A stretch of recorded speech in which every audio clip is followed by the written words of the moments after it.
Hola a todas y a todos, bienvenidos a un nuevo episodio de Explicado Pierde, un podcast que también está en vídeo, por cierto, que no sé si lo dijimos en los anteriores episodios, pero lo podéis ver también. Esto es transmedia, lo podéis ver en todos lados, en YouTube, no sé dónde lo subiremos, pero está también en vídeo, ¿vale?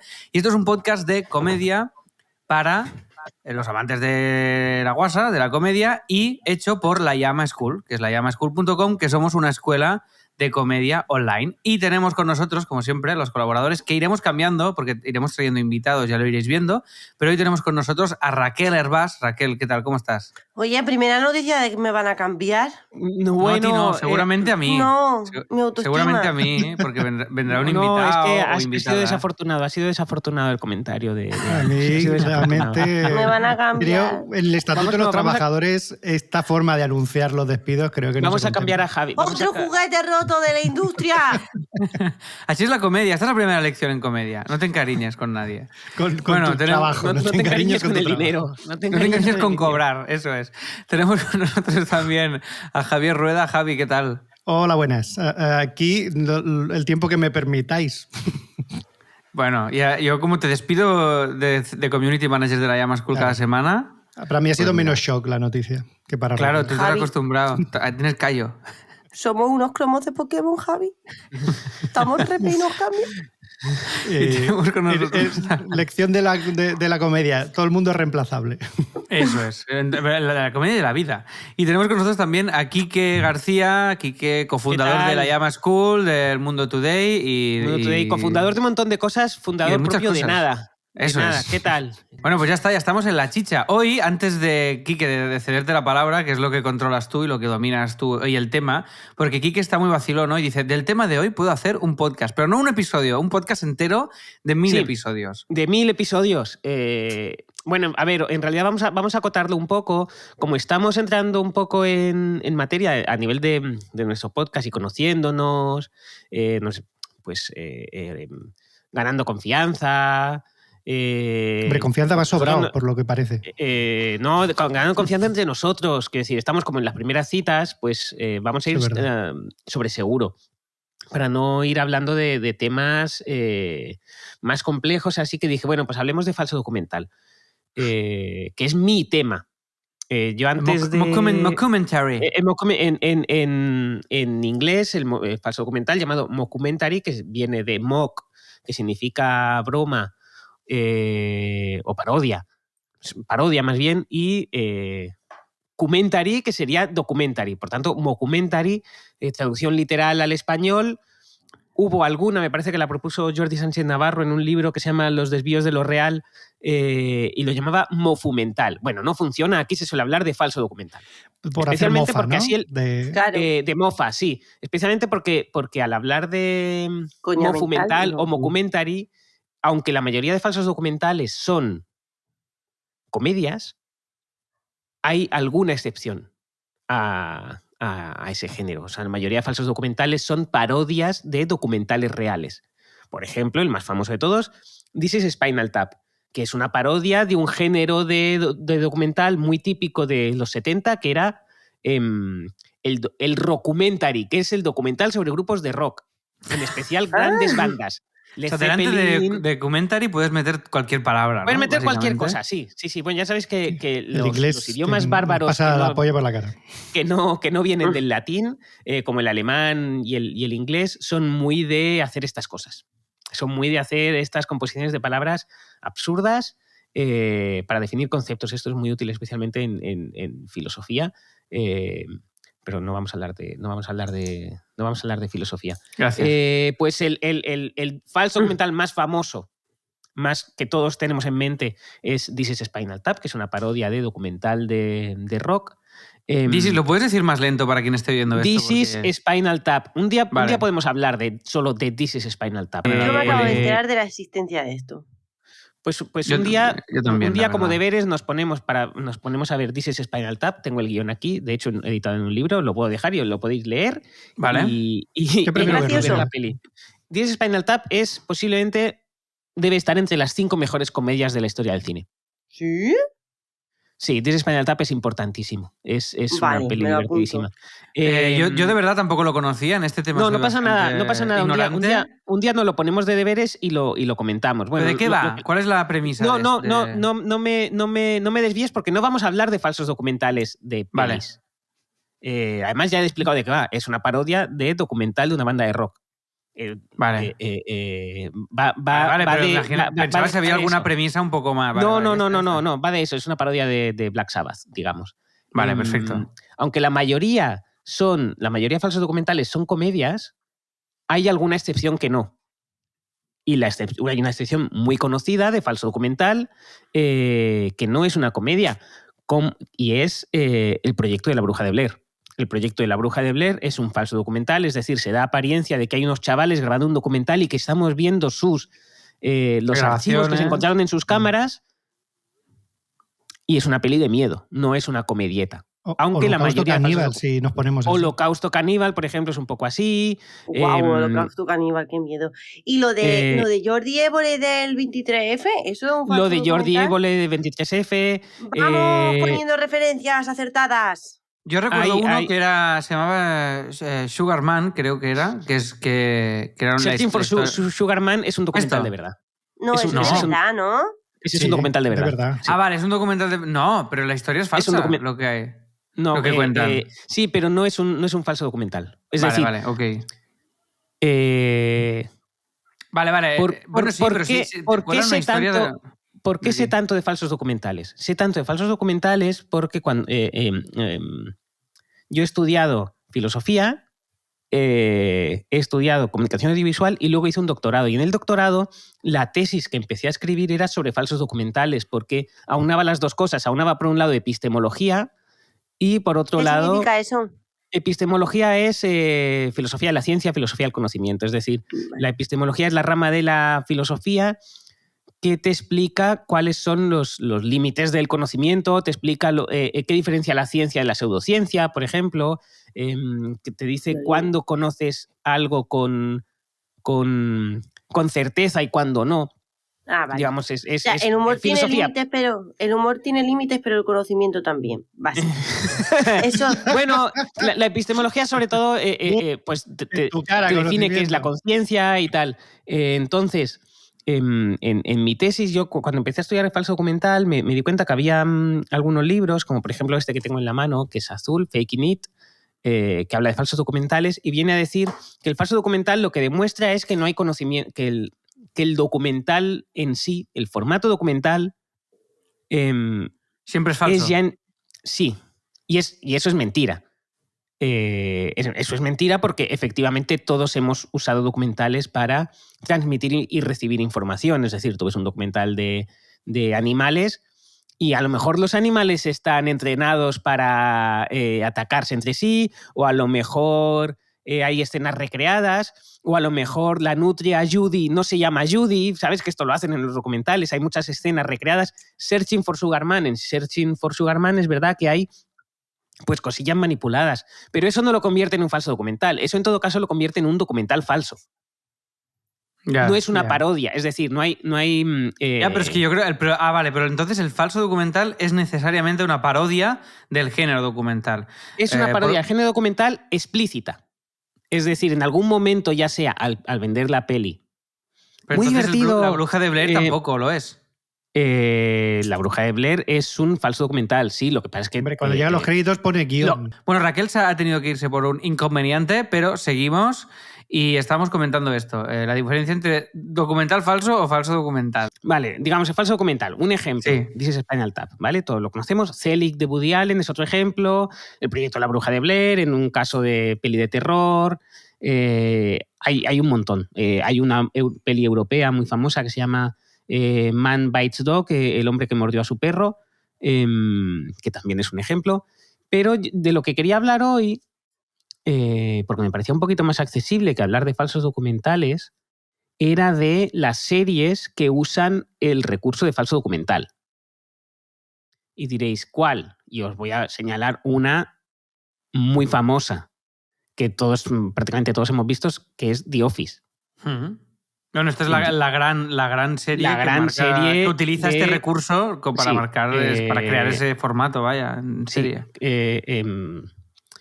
En The Office, aparentemente hay un equipo de cineastas, documentalistas, que están registrando cómo se trabaja en una oficina británica, en el caso de la versión británica, y americana, en el caso de la versión americana. La cámara se mueve, hay robados, hay algún personaje, Jim, en el caso de la americana, que todo el rato mira a cámara con complicidad, mira al espectador con complicidad, y de vez en cuando hay entrevistas, headshots, donde los propios personajes hablan a cámara y dicen cómo se sienten. Lo cual es un recurso, en el fondo, para ir en el caso de la literatura, para ir al monólogo interior del personaje, y en el caso del cine, de la televisión, para ir a una especie de monólogo interior de esos personajes también. O sea, que pueden hablar directamente con el espectador. Hay un montón de ejemplos, pero The Office es la que se lleva la palma. Y a mí me pareció que The Office, que tiene como 6-7 temporadas, ya quemaba el formato, pero de repente, hace 3 o 4 años, se estrenó What We Do in the Shadows en HBO, que usaba ese formato otra vez. Aquí en España se estrenó Paquita Salas. Paquita Salas usa ese formato también, cierto, o sea, los personajes hablan a cámara. Es verdad, sí. Y me pareció un tema interesante del que hablar, que si ese formato está quemado ya o ya es un estándar. Bueno, está también Wellington Paranormal, que es otro spin-off de What We Do in the Shadows. Es un spin-off. Es otro spin-off centrado en la pareja de policías que aparece en la película. Hay una escena mitiquísima de la película, que es cuando llegan los policías a casa de los vampiros. Sí. Tú crees que van a encontrar el pastel y pasa una cosa que no te esperas, un giro de guión divertidísimo. Y pues esos dos policías tienen su propia serie ubicada en Wellington, la capital de Nueva Zelanda. Y es una especie de X-Files, digamos, pero de tontos. Sí, es que What We Do in the Shadows, casi todos conocemos ahora la versión televisiva, o la versión de cable, digamos, la versión de plataforma, que es la serie en la que hay otros actores y tal, pero viene de una peli. Yo lo conocí la peli, lo primero. Que debe tener 6-8 años. Y para mí, que ese formato estaba bastante quemado, yo entiendo, cuando vi que hacían la serie, pensé, primero, no va a pasar de una temporada porque la premisa es tiene poco recorrido y ya llevan 3 o 4 temporadas. Y segundo, pensé, claro, como vienen de la peli, de ahí que este formato que estaba de moda entre 2000 y 2005, en 2020 siga vigente, simplemente porque han recuperado el universo de la peli. Yo creo que la serie debe salir de una constante petición de una segunda parte de la peli o algo así, y se debieron poner a pensar ideas y les salieron muchas y debieron ver que había un recorrido, porque realmente llevan 3-4 temporadas y con un nivelazo increíble. Y Wellington Paranormal, yo sabía que, digamos, era otra... Pues eso me lo explica, porque yo creo que el formato está bastante quemado, el formato de personajes hablando a cámara. Y que Wellington Paranormal sea un spin-off de la misma peli de la que viene What We Do in the Shadows, digamos, me explica que vuelvan a recurrir a ese formatillo. Es más un tema, perdón, se parece un poquito más a Cops, digámoslo así. Vale, pero sigue el formato igualmente. Sigue el formato. Yo creo que esto es muy guay porque le da un punto de verosimilitud a una ficción que creo que ayuda mucho a conectar con el espectador y a ahorrarte muchos recursos. Es un recurso cómico que facilita mucho la vida en el momento de escribirlo. Sí, lo que pasa es que es muy... Es un recurso típicamente posmoderno, que es romper la cuarta pared, hacer estos artificios para dar verosimilitud al relato. Son estrategias de parodia. La parodia, el pastiche, la apropiación de géneros son elementos típicamente del posmodernismo, el uso de documentos, yo creo que ahora ya quedan un poco antiguos. Lo que yo no sé si se ha dado la vuelta y vuelven a estar de moda. Es algo que viene de finales de los 90, principios de los 2000, y de repente se ha recuperado. Hay un ejemplo de ese recurso de personajes hablando a cámara donde en ningún momento de la serie se da a entender ni se hace referencia a hay un documental, hay un equipo de documentalistas grabándonos. Esto en The Office sale. En The Office, sobre todo en las últimas temporadas, cuando tú como espectador ya te has olvidado de que hay un equipo de documentalistas grabando a Michael Scott y tal, de repente en las últimas temporadas vuelven a fijarse en lo que hay detrás de las cámaras. Vuelven a recordarte que en principio lo que estás viendo es un documental. Y hablamos de Office americana. De Office americana, sí. La de Office británica no llega a ese nivel porque es más corta. Porque es más corta. En la de Office americana llega un momento que están un poco entre la espada y la pared, creo yo, en las últimas temporadas, porque ya se ha ido el personaje de Michael Scott y tal, y de repente llegan a hacer una especie de pseudo romance entre Pam y el sonidista, y que me parece que se llama Rubén o Kevin o algo así, y recuerdas que es verdad que lo que estás viendo, lo que llevas 6 años viendo, es un documento, es el resultado de ese rodaje, de ese documental, y lo recuperan. Y de repente la cámara se mueve más, llegas a ver alguna sombra de algún miembro de ese equipo, y te dicen, claro, es que los personajes que has visto llevan mucho tiempo conviviendo con el equipo de rodaje y se han hecho amigos, y se conocen y hay romances y tal. Y te lo recuerdan. Y hay 2 series donde se usa ese formato de un poco cámara al hombro, esos zooms. Es decir, se explicitan mucho lo que las marcas de enunciación. Es decir, se explicita mucho que hay cámaras, que hay el movimiento es de la realización no es tan de sitcom clásica, sino que pues eso es más documental, más novelback incluso. Y hay headshots, hay personajes hablando a cámara, pero no pasa de ahí. Es decir, es un recurso más. Y hay 2 ejemplos de series muy famosas que usan eso sin decirte en ningún momento, no, nos están grabando un documental, ni referirse al equipo. Y son Modern Family y Parks and Recreations. En Parks, que es de los mismos creadores que The Office, al principio sí que ves más ese estilo documental y luego poco a poco lo pierden y se quedan únicamente con los personajes hablando a cámara. Los personajes hablan a cámara de vez en cuando y no pasa nada y funciona. Y Modern Family se da cuenta de esto. Plantar premisas o soltar algún punch pequeño, pero no tiene nada que ver con el formato en realidad. No, nada. Simplemente es un recurso que rompe la cuarta pared. Y de repente los personajes hablan a cámara, hablan con el espectador, pero no... Sí, que esto sería un punto medio, ¿no? Porque el recurso de la cuarta pared también es una cosa que yo he visto... Y Modern Family lo hace todo el rato y ni siquiera tiene estilo documental. Simplemente 9 temporadas y lo hicieron siempre y nunca tuvo una explicación y luego esto funciona mucho a nivel narrativo. Está asimilado como espectador. Pero Woody Allen lo hace también. Woody Allen, de hecho, Woody Allen es un buen ejemplo porque Woody Allen es autor de uno de los primeros falsos documentales así un poquito comerciales, que es Zelig. Sí, es verdad. Y en Annie Hall... empieza con ese monólogo. Sí.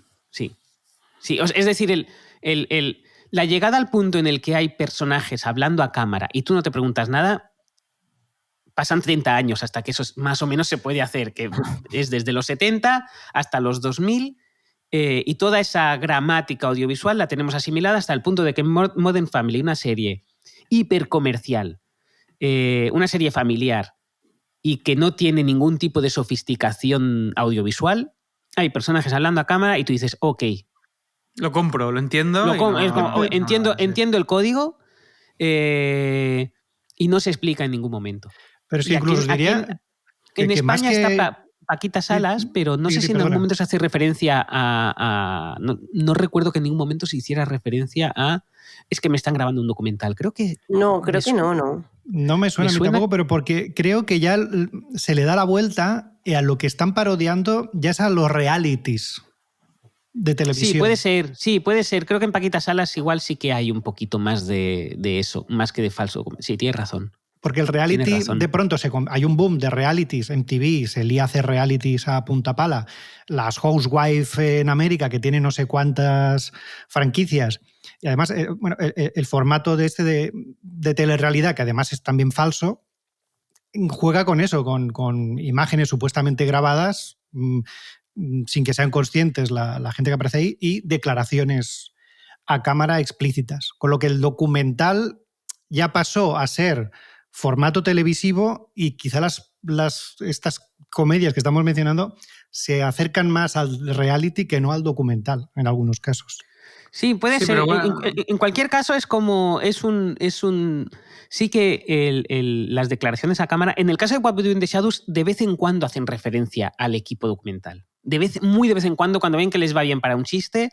Por ejemplo, cuando los vampiros protagonistas van a ver a otros vampiros y tienen que pensar en que no se me coman al equipo. Por cierto, hay un chiste recurrente, que esto empieza en Man Bites Dog, que es un falso documental de cine independiente, en blanco y negro. Creo que es belga y creo que es del año 97, hablo de memoria. Wow. Va sobre un asesino. Es un equipo documental siguiendo entrevistando a un asesino. Y el asesino creo que llega a matar al sonidista.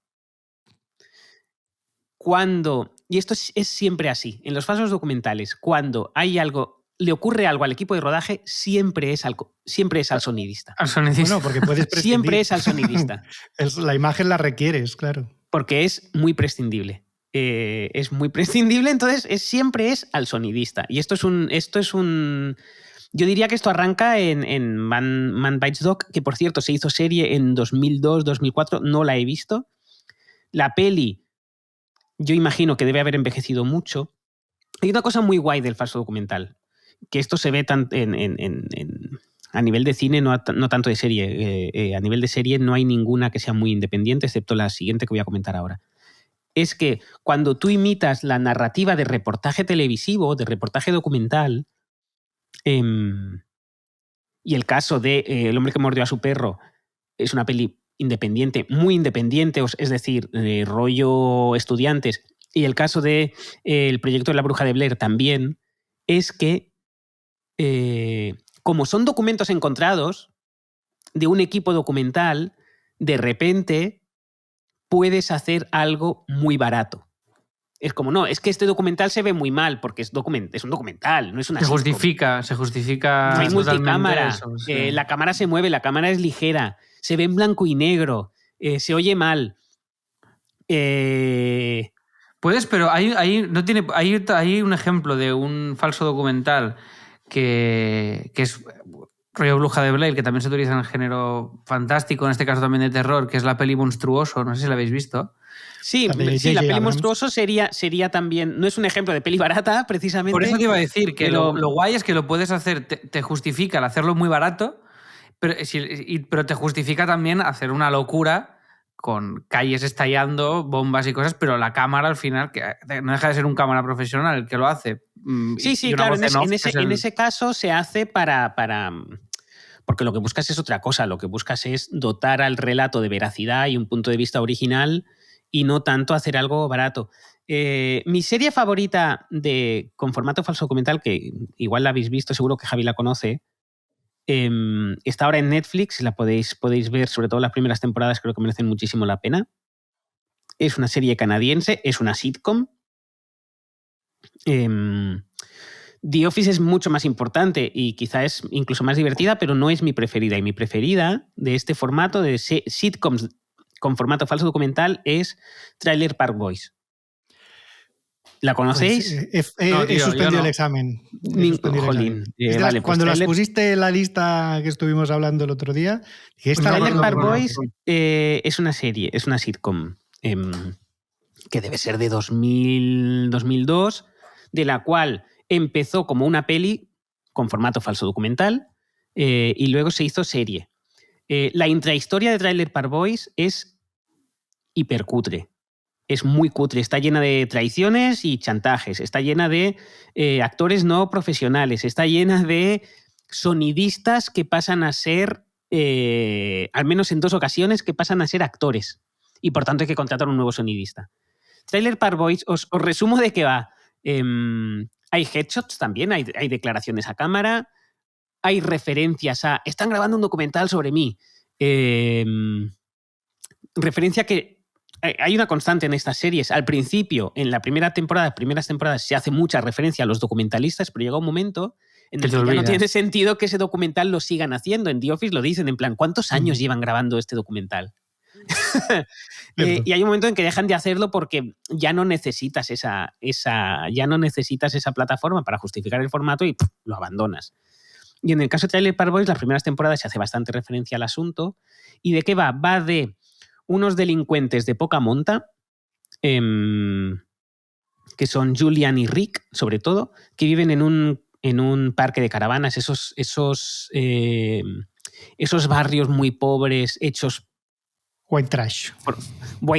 Por bungalows y caravanas de gente viviendo, trampeando, con marihuana, muy rednecks, muy americano, pese a que esta serie es canadiense.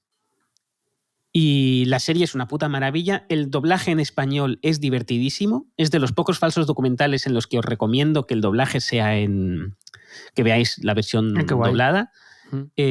Hablando del doblaje, por cierto, ¿alguno de vosotros ha visto The Office la primera temporada, la The Office americana primera temporada en español? No me atrevo. O sea, he visto algún capítulo suelto ¿La viste en español, Raquel? Sí, porque a Dale le gusta ver las cosas sin subtitular. Pero era bien español. A mí no me termina de enganchar la serie. Claro, es que el doblaje el doblaje es muy malo que de la primera. El doblaje de la The Office americana es muy malo. Y la primera temporada de la The Office americana es muy mala porque los personajes, los actores se limitan a imitar a la versión británica. Y aparte el doblaje, cuando se lo dieron al estudio de doblaje, le dijeron, no, es un documental, tiene estilo documental. ¿Qué hicieron los dobladores? Lo doblan como si fuera un documental. ¿Cómo se doblan los documentales? Con el falso... Claro, los documentales... Bueno, porque... No con doblajitis, sino que en un documental, como no es ficción, y te tienen que dejar claro que no es ficción, tú ves a los personajes hablar en inglés por debajo, que a veces incluso les oyes hablar en inglés. Sí, well, my Henry encima. Estaba... y, ¿sabes? Sí. O sea, está el doblaje por encima. Y la The Office americana, al menos en la primera temporada... Hacen eso. Hostia, y no funciona. Claro, es ya demasiado, ¿no? No funciona demasiado. Porque... porque es muy dura de ver, aparte la primera temporada de la The Office americana. Es mala. Es mala. La de Office americana es la de Michael Scott. Sí, es la de Michael Scott. Una cantidad importante de series buenas que la primera temporada es mala. Es mala. Esto nos da primera versión de Creations también es mala. En la primera temporada de Parks es malísima. Incluso la primera temporada de Seinfeld es, también es muy mala. Sí. Es decir, hay series que incluso todas las temporadas son malas. No lo entiendo. ¿Por qué si una temporada es mala dice, voy a seguir viendo que esto es malo? Estos 3 casos concretos que he mencionado son temporadas súper cortas de 6 capítulos. Yo estoy contigo, Raquel, a mí me pasa también. Yo si la primera no entro, ya no sigo, ya está. Claro, yo es que a mí me ha pasado de que yo he visto capítulos de estas series que son como ¡wow! Y no, para mí no ha sido wow. Me gusta ver un capítulo de Shin-Chan. El público ahora es más exigente. Antes, cuando veías la serie semana a semana, había más paciencia el espectador. También porque hay tanta oferta que dices, ¿por qué voy a ver una serie mediocre si hay más? Pero si ya cambias de serie siendo buena, Cuando alguien te recomienda, o sea, con The Office merece la pena, incluso saltar a la segunda temporada. Con Seinfeld, tú dirás, de hecho habrá que dedicarle un capítulo de podcast a Seinfeld, creo yo. ¿Quién? ¿Javi? No, bueno, quien sea, en el podcast habrá que dedicarle un capítulo a Seinfeld. O sea, Seinfeld es buena. Sí, hombre, Seinfeld no es que sea buena, es que es la hostia. Es la mejor sitcom de la historia. Seinfeld es la hostia y sigue sí. Yo la voy reviendo cada tanto, supongo que como todos, y aguanta maravillosamente. Me la voy a bien. empezar a ver, pero yo que vi un capítulo con el señor dentecito ese, y fue como... ¿Con bueno, quién? Raquel, si vienes con esta actitud a este podcast, no se puede venir con esta actitud. Lo siento, se me ha meado al perro y ahora estoy muy triste porque se me ha meado en todos los sitios y ahora todo huele a pipí. Habíamos eliminado esa parte y bueno, hecho cero referencia. ¿En serio? Sí, pero bueno, la ausencia de Raquel se debía a esto. Bueno, oye, una cosa, una anécdota muy rápida de Ricky Gervais, que igual la sabéis, que le preguntaron en una entrevista cómo te sientes porque Ricky Gervais inventa un poco el formato de The Office, que es la inglesa, y luego lo megapeta la americana. O sea, la inglesa se queda ahí como el referente.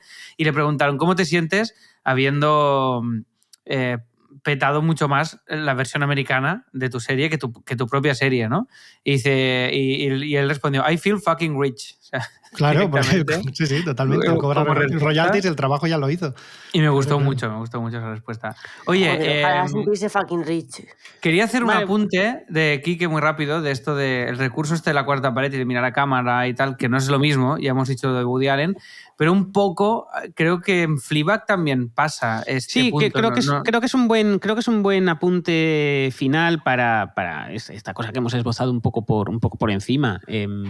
Fleabag. En Fleabag el personaje mira a cámara de vez en cuando. Fleabag, para quien no la conozca, es una sitcom británica, como prácticamente todas las buenas series es británica. 6 capítulos por temporada, 2 temporadas, por tanto solo 12 capítulos, y solo con 12 capítulos ya es pues quizá una de las una de las mejores sitcoms producidas en los últimos años. Y solo el personaje principal, la propia Fleabag, mira a cámara de vez en cuando. Habla a cámara, hace guiños, como hacían en The Office, pero en ningún momento se da a entender que Fleabag es un falso documental. Es decir, la cámara está en su trípode, la cámara no se mueve, el objetivo de la cámara no es un gran angular y es un personaje más, como en The Office, sino que a nivel de realización es una sitcom más o menos clásica, pese a que tiene rodajes exteriores, y generalmente las sitcoms no tienen rodajes exteriores. Y... Sí, yo no veo muy sitcom, Fleabag. No, en hombre, sentido sí, de... Fleabag, sí. Bueno, single cámara, digamos, es otro formato. Entiendo la sitcom rollo Friends, Seinfeld con público y 2 o 3 sets solo. pero entendido la sitcom como comedia de 20-25 minutos con 3-4 personajes principales, sí es una... Digamos, quedándonos en lo esencial, Fleabag sí que sería una sitcom. Sí es verdad que tiene muchos más elementos dramáticos y muchos menos chistes por minuto que una sitcom tradicional, como las que has citado, pero sí podríamos decir que es una sitcom. Y en Fleabag es verdad que el personaje mira a cámara, pero se hace con otro recurso, no para dotar de veracidad al relato como en los falsos documentales, sino simplemente como elemento narrativo en el que tú accedes al interior de la cabeza del personaje. Sí, que eso pasa también en Deadpool. Es decir, que creo que es un recurso que funciona muy bien es un recurso puramente posmoderno, y en el momento en que una peli de Marvel lo usa, significa que ya es mainstream y que por tanto ya ni es rompedor, ya ni es innovador, ya no es vanguardista. Hace 20 años era vanguardista, ahora ya no lo es. En el momento en el que un blockbuster lo hace, es que tú, si estás en tu escuela de cine empezando, olvídate, porque ya está quemadísimo, que es un poco de lo que iba el capítulo de hoy. Pues va bien para cerrarlo. Y ahora cuando acabes otro apunte, haré otro yo. Y déjame citar otro apunte que no esperáis, que tiene que ver con falsos documentales televisivos, en serie televisiva, que es un único capítulo de la que esta vez sí, que no es Seinfeld. La mejor sitcom de la historia de la televisión no es Seinfeld. hay una que está por encima. Los Simpson. Los Simpson, efectivamente. ¡Vamos! ¡Vamos! Hay un capítulo de Los Simpson que se titula Detrás de las risas. ¡Buah, sí! Bueno, el documental de... El documental. El documental es un making of, es una parodia de making of, de serie, de grabación de disco, de grabación de peli, donde hablamos con los personajes. No se meten en fregados, es decir, vemos al actor que interpreta a Homer, que es el propio Homer. No se inventan un personaje para decir, hola, me llamo... No es Dan Castellaneta, no es el doblador de Homer. Ni se inventan un tercer personaje, sí. Es decir, no rompen el universo del todo, porque eso hubiera roto la serie por completo. Imagínate que Homer te dice, cuando... Os resumo de qué va el capítulo. Básicamente ves a Lisa Simpson, ves a Marge, ves a Bart hablando de cómo graban Los Simpson y de cómo ha sido su vida en el mundo del espectáculo. Pero en ningún momento, cuando Homer habla a cámara, te dice, hola, yo soy Kevin McAllister y soy el actor que interpreta a Homer Simpson. No hacen esto porque hubieran introducido nuevos personajes. Kevin McAllister, tío, te has ido solo en casa, tu cabeza. Pues me lo he inventado, Me lo he inventado. Pues es Macaulay Culkin, tío, en casa. Name dropping. En ningún momento hacen eso porque imagínate, en una serie de la importancia, la mitología de los Simpsons, si hubieran introducido un nuevo personaje, se hubiera roto, o sea, hubiera rasgado el tejido de la realidad amarilla y se hubiera roto. Y hay, como falso documental importante, ese capítulo de Los Simpsons es, pues joder, ya solo por la cantidad de millones y millones de personas que lo han visto, no una vez, sino posiblemente 20 veces, que está el gag aquel de Homer se volvió loco y le dio por limpiar las mesas de mezclas. Le gustaba limpiar las mesas de mezclas. Y es verdad que si habéis estado alguna vez delante de una mesa de mezclas, se ensucian mucho y dan ganas de limpiarlas. Y yo tengo por aquí un pincelito para limpiar las mías. Pero a lo bestia. Sí. Claro, ese teclado ya da angunia, imagínate eso. En el caso de Los Simpson es un único capítulo, pero puestos a hablar del recurso del falso documental dentro de sitcoms y series de televisión, pues es un buen capítulo, es un buen apunte. Luego tenemos series tipo The Wire, que se mueve mucho la cámara, que tiene guiños a la realidad, pero eso ya no es un falso documental, es una serie con algún elemento de docuficción, pero no es... Algo que no hemos tocado creo que es los recursos humorísticos que te ofrece este formato, que es tener a personajes que se saben observados. Y entonces se añade como una pátina de vergüenza o una pátina de apariencia donde tú ves al personaje lo que dice y quién es de verdad.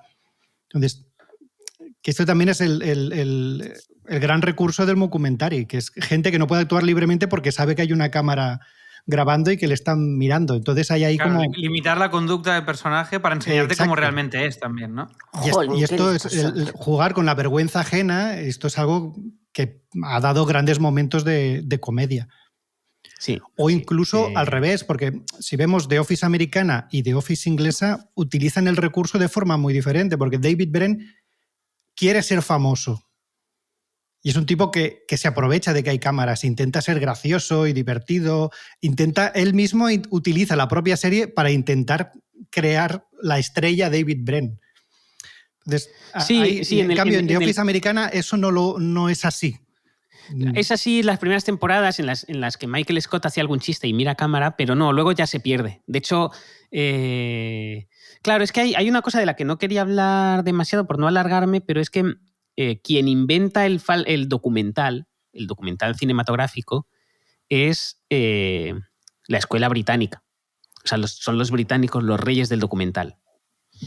Y por tanto, es muy evidente que los que inventan la parodia del propio documental son los británicos. Y quien lo hace mejor son los británicos. Y voy a citar una última serie más, que es bastante reciente, que ha sido un hit en el Reino Unido, que podéis ver en Filmin, que vuelve a ser falso documental, que vuelven a usar los recursos clásicos de falso documental. Los personajes miran a cámara, los personajes hablan a cámara, hay entrevistas, hay planos robados, se hace referencia al documental, aparecen datos sobreimpresos en pantalla, que es This Country.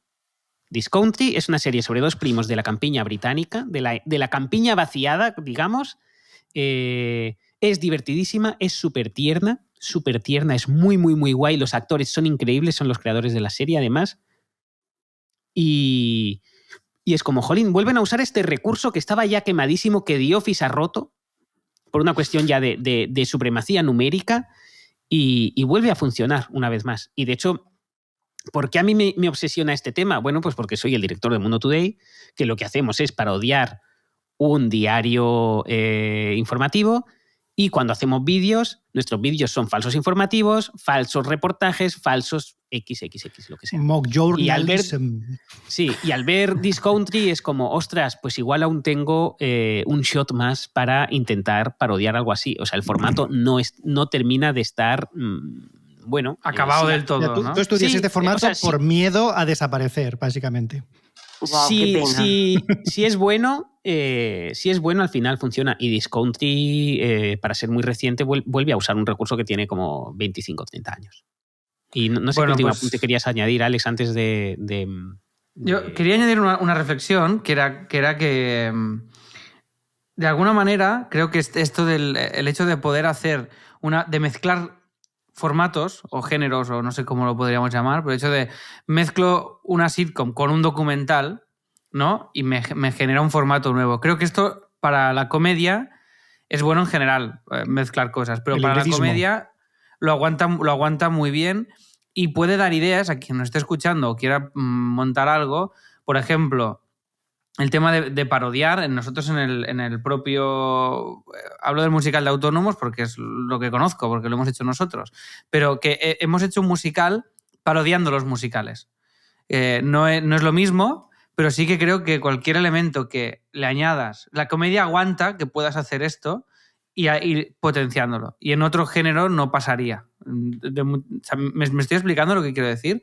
Es decir, que el hecho de tú meter factores distintos de otros géneros, o el hecho de repente coger una historia de vampiros y convertirlo en un documental, eso sería muy difícil que fuera creíble como algo serio, evidentemente. Entonces, creo que el hecho de meterle ese factor siempre potencia la comedia, con lo cual el hecho de mezclar diferentes cosas, si tenéis en mente diferentes formatos que os molen, probar de juntarlos. Igual que para crear un personaje de ficción muchas veces va mejor juntar varias personas que conocéis y hacer como un cóctel. Esto creo que era un apunte final que no me estoy explicando mal, pero creo que sí. El hibridar formatos y géneros, sí. Esto daría para otro programa, de hecho, donde se puede. Pero que creo que en la comedia es especialmente nutritivo el hecho de hacer esto. Porque puede parodiarlo todo, claro. Sí. Porque lo aguanta todo. Era como una reflexión así. No sé si se ha entendido. Bueno.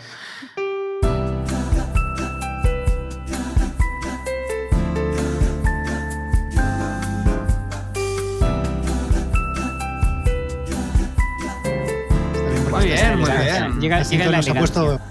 Llega la elegancia. Bueno, no sé, a lo mejor vamos a perder hoy las formas porque ha pasado algo durante la sección anterior que es que se han dicho... Me sabe mal por contradecir y me sabe mal por desmentir cosas que se han dicho ahora mismo. ¡Hola! Bueno, pero, vale, venga.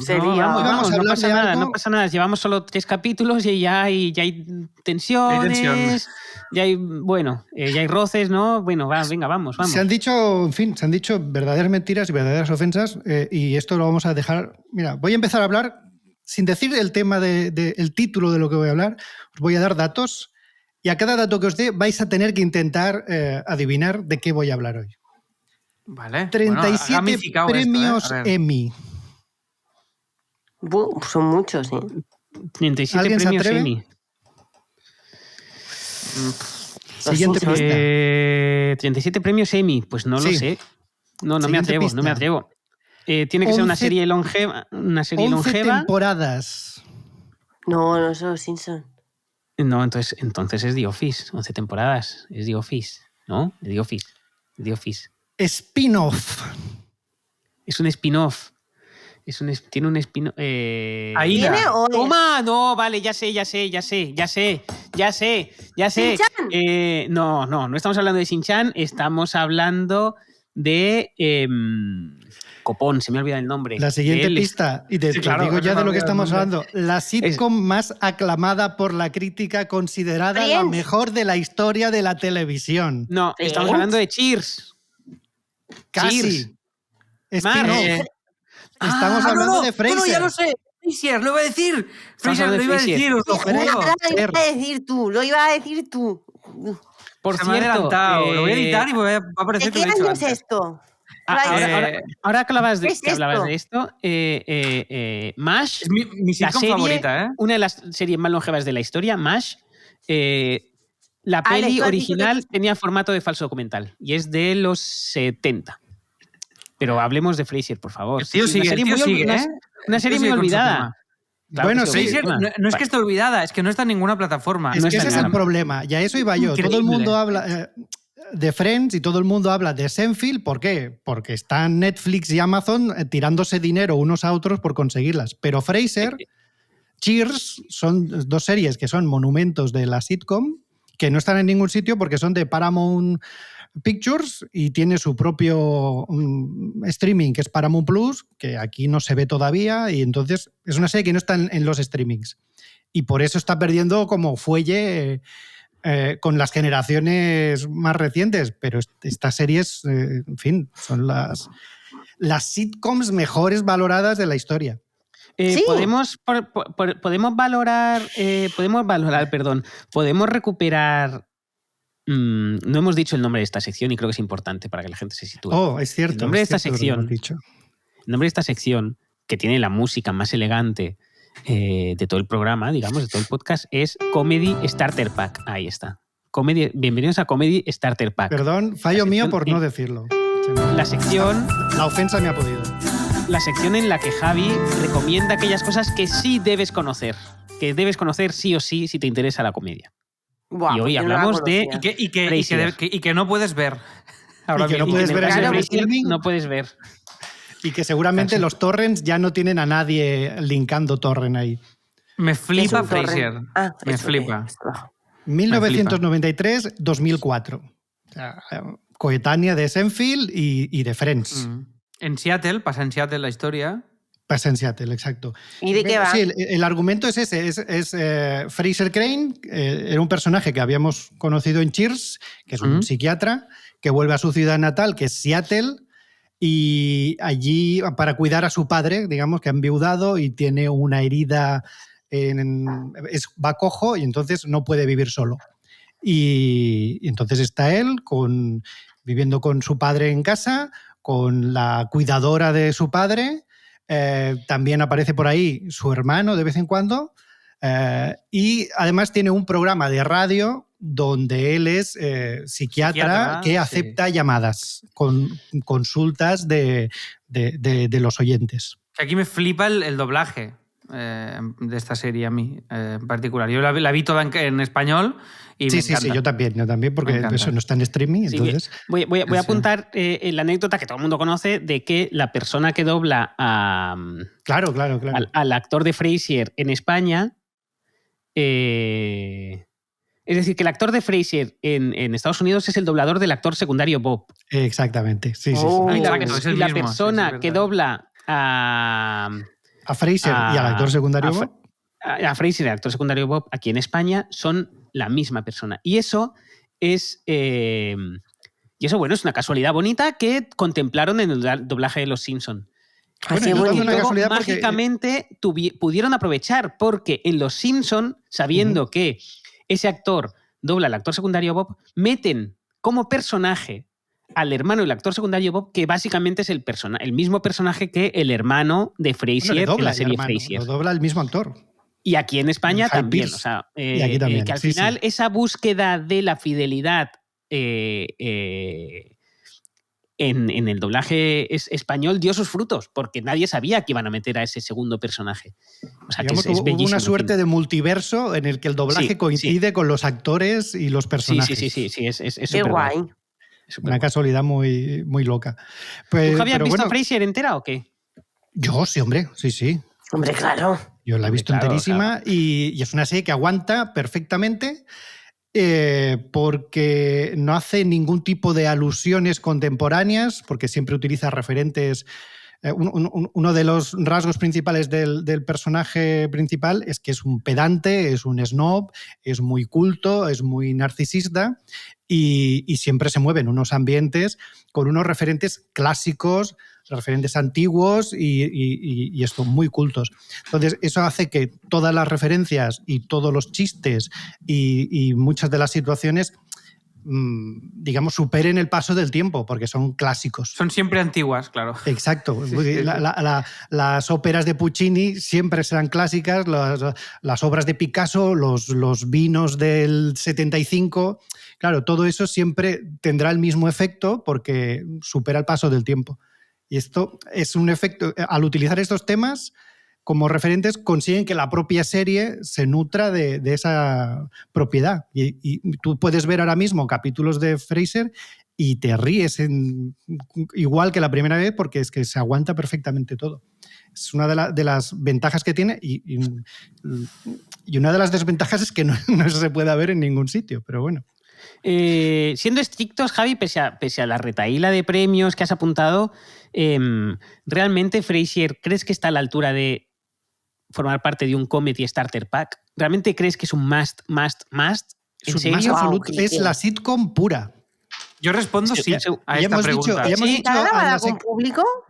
Sí. Exacto, sí, es que eso cumple perfectamente las bases. Ya hemos dicho algunas en la sección anterior, pero es eso, es serie semanal, 22 capítulos por temporada, humor basado estrictamente en la situación, 5 personajes fijos, 3 localizaciones fijas. Con canónica y brutal. Tío, y es que es una trama Quique. principal y una trama secundaria o running gag. Cumple pero realmente de la sitcom. ¿Crees que forma parte del Comedy Starter Pack? O sea, yo es que no la he visto. Ya lo he dicho. Ya lo he dicho. Yo solo me suena de hay una camiseta a Ignatius o a Pepe Colubi. No sé quién de los dos lleva una camiseta siempre de Pepe Colubi. ¿Ves? Hasta que no llegó Juego de Tronos, ninguna serie tuvo más premios Emmy que Frasier. Pues fíjate, ¿no? Y Frasier, yo ahora la vería, incluso una persona que la ha visto entera la vería, y Juego de Tronos pasará a las cunetas de la historia televisiva. Cago en la puta. Curiosamente, Curiosamente. Yo la vería también, Juego de Tronos, menos la última. Bueno, la penúltima. Sí, claro. Una chapuza como la copa del vino. Aguanta perfectamente el paso del tiempo. Me he estado viendo unos capítulos sabiendo que iba yo a hablar de esto y es que, en serio, es una maravilla. Es una maravilla. Pues ya buscaré maneras de verla. Venga, Alex, mete el asiento de Raquel, va. Venga, vámonos.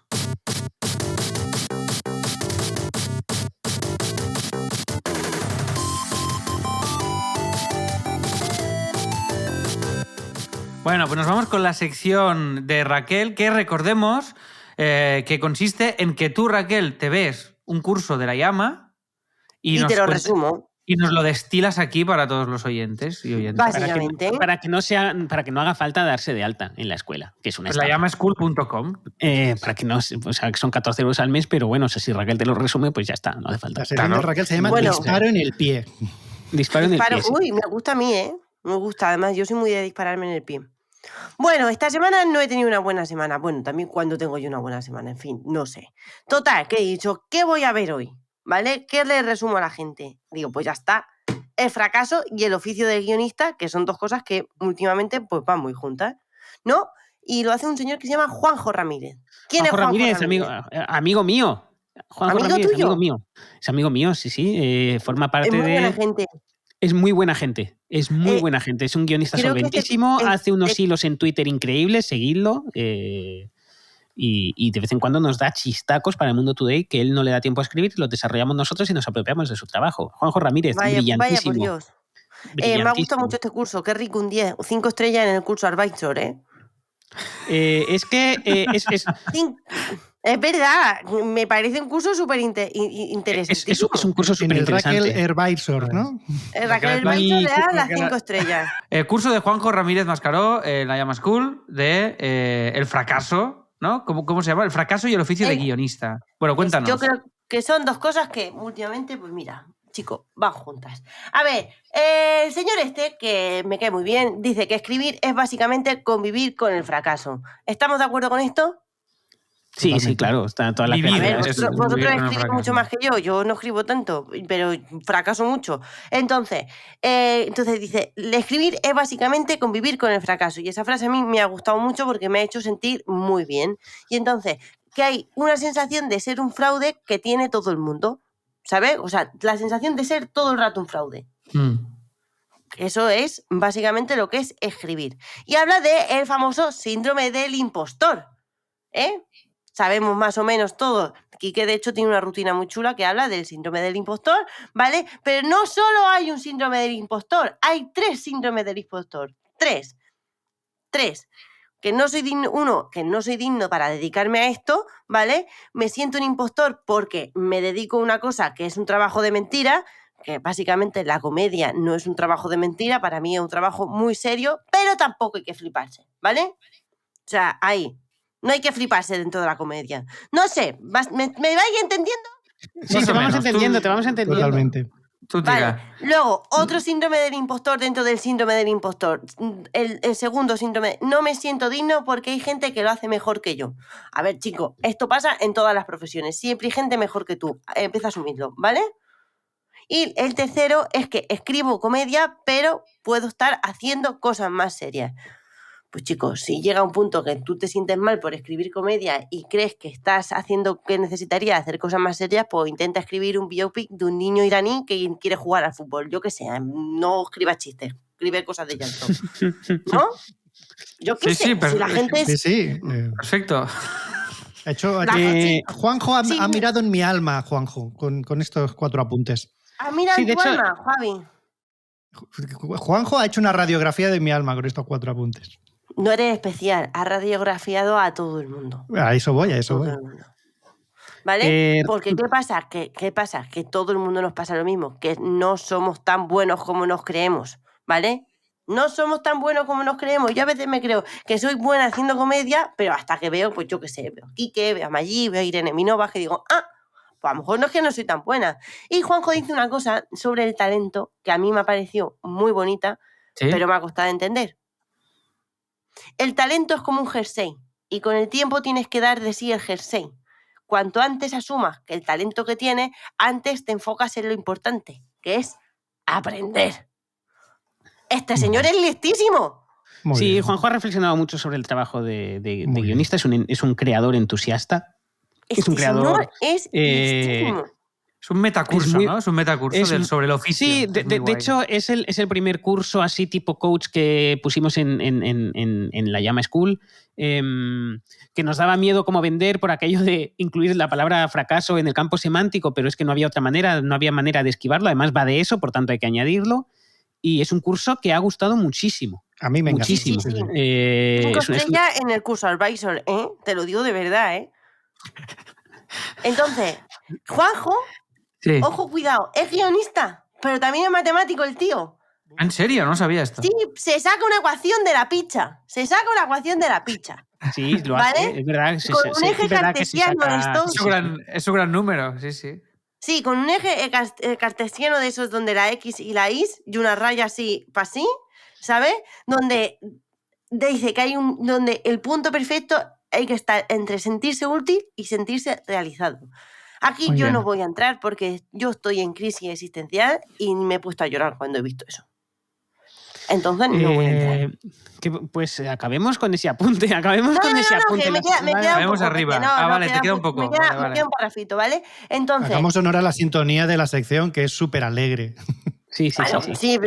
Entonces, ¿qué pasa? Que hay gente muy buena, ¿vale? Juanjo esto te lo explica, que hay gente que ha sido muy buena, pero que no ha sido nadie. Y luego, pimba, de repente se ha hecho como ultra famosa de la nada, pero por intentarlo.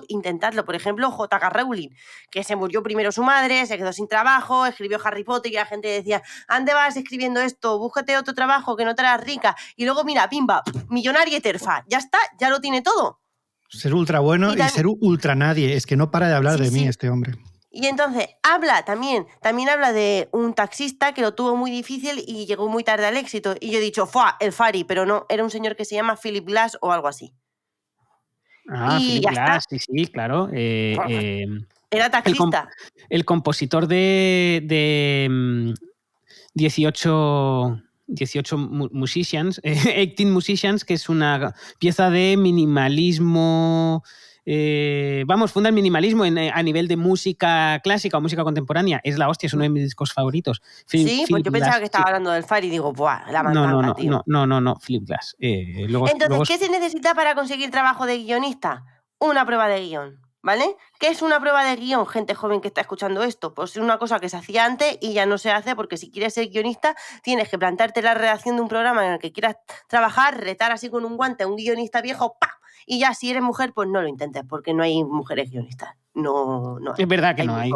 Hay muy pocas. Está Pilar de Francisco, la Laura, la Lulo Lai, y la Julia Cott, sí. Y poca cosa más. Y yo, poca cosa que más. hay, Sí, Elena Pozuelo en La Resistencia. También, y ya está. Y que no lo intentéis. No os peguéis entre vosotras, claro, es tontería. Por eso, sorority. Bueno, es más fácil. No, sí, es más fácil que se peleen entre ellas. O sea, si quieres trabajar de guionista, lo que tienes que hacer es intentar. Y eres mujer, tienes que intentar quitarle el puesto a Pilar de Francisco, es la manera. Ya está, y la única manera de poder es arrancarle la cabeza o algo y yo, chicos, no me ha dado por caminar. No me ha dado, por eso, no me ha dado. Entonces, hay un capítulo muy interesante, ¿vale? Que dice que para dormir, o sea, que hay que dormir bien, ¿vale? Porque para dormir bien es la relación directa de tener una buena autoestima. Así que yo ya sé qué me pasa, que no duermo bien, ¿vale? ¿Y vosotros cómo dormís? Yo muy bien. Vale, muy bien, la verdad. Bueno, pues esto habla mucho de las personas, ¿vale? Yo soy hijo único, entonces tengo yo también soy hija única. Me viene de serie. Bueno, pues algo ha fallado ahí. Pues claro, bueno, total, pues yo te lo digo, que han fallado muchísimas cosas. Si yo me pongo a contar todo lo que ha fallado, desde que mi madre fumaba en el embarazo, pues con eso imagínate, mi abuelo... Vale, ¿qué más, Raquel? Madre. Bueno, que hay que dormir... Acaba arriba esto, por favor, con optimismo. Se llama fracaso. Yo lo he intentado levantar, pero se llama fracaso. Entonces todo esto se me viene abajo todo el rato. Hay que dormir bien. Entonces te da consejos para dormir bien. Toma melatonina con más movida o un vasito de leche antes de dormir. Y también dice que te comas lo blanco de la lechuga. Eso te juro por Dios que no lo digo yo, lo dice Juanjo Ruiz Cortés. Juanjo Ramírez, ¿vale? Mascaró. Eso. Juanjo Ramírez Mascaró. No cambies el nombre de los profesores. Va, Alex, mete un asiento y acabemos ya, por favor. La última. Aprende.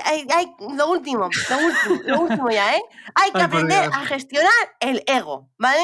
Importantísimo. Esto sí que es verdad. Hay que aprender a gestionar el ego. Si te llega el éxito, hay que ser humilde, hostia. Y hay que rodearse de referentes que te ponen los pies en la tierra. No seas mendrugo, ¿vale? Bueno. Que escribes comedia. No has descubierto el bosón de Higgs mientras opera un corazón abierto y salva a un elefante de un traficante de marfil. Hay que ser humilde. Escribes comedia, joder. Y ya vale, está. Raquel, pues muchas gracias. Y hasta aquí este episodio de... Siempre aprovecha para colar la humildad. Explicado pierde. Echarle un vistazo a la Llama School, ¿vale? Que el curso, a pesar de esto, está muy bien. El curso de Juanjo Ruiz Corbé, guapísimo. Venga. Venga, hasta luego. Adiós.